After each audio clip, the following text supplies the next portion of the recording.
1977 Mustang 2, Cobra 2 that I bought with the intentions to restore, but we took it off the trailer it was on. Tires were flat. A piece of the trailer got caught.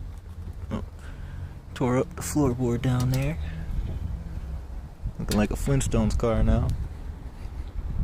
And so yeah, about a month later, found that one on Marketplace. And this one was a 74 coupe.